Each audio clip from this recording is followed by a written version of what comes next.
Hai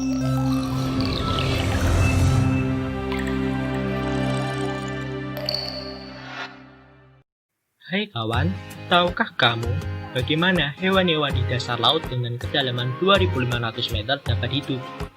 Padahal di sana minim cahaya matahari dan oksigen loh.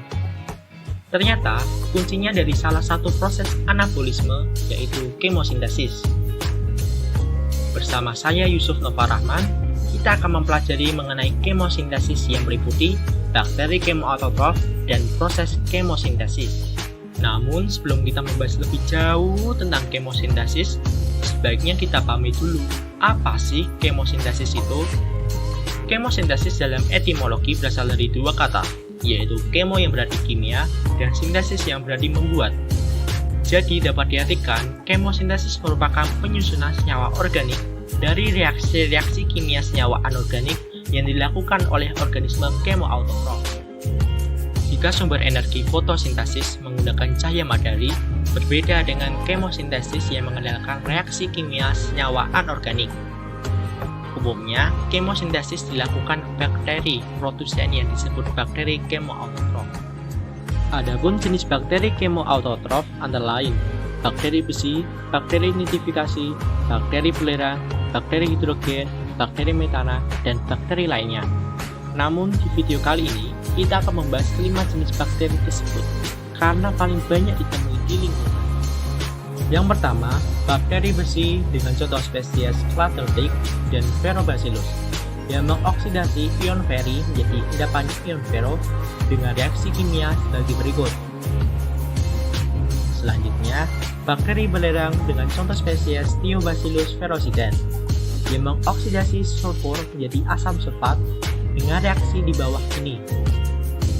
Yang ketiga, bakteri nitrifikasi dengan spesies Nitrosomonas dan Nitrobacter. Awal proses mengoksidasi asam amonia menjadi nitrit, kemudian dilanjutkan dengan oksidasi nitrit menjadi nitrat. Bersama reaksi oksidasi bagian akhir seperti tertera pada video.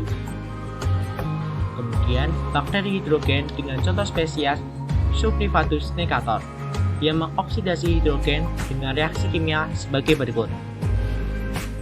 Dan terakhir, bakteri metana dengan contoh spesies Metamonas yang mengoksidasi metana dengan reaksi kimia sebagai berikut. Setelah mengetahui kelima jenis bakteri tersebut, selanjutnya kita akan mempelajari bagaimana proses kemosintesis itu terjadi. Proses kemosintesis diawali dengan oksidasi senyawa anorganik oleh kelima jenis bakteri yang telah dibahas sebelumnya. Hasil oksidasi tersebut berupa hasil samping dan energi. Hasil samping tersebut akan dibuang atau dipergunakan kembali, sedangkan energi akan digunakan sebagai sumber energi dalam penyusunan senyawa anorganik menjadi senyawa organik. Apakah kawan-kawan masih ingat pertanyaan di awal video tadi?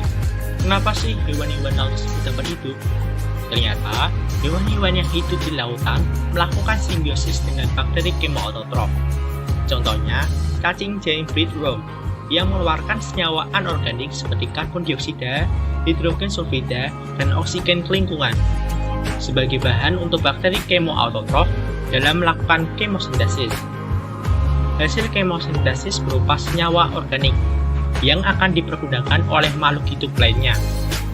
Selain itu, proses kemosintesis juga berperan penting bagi kehidupan seperti bakteri nitrifikasi yang membantu penyuburan tanaman dan bakteri metana yang berguna bagi industri bahan bakar.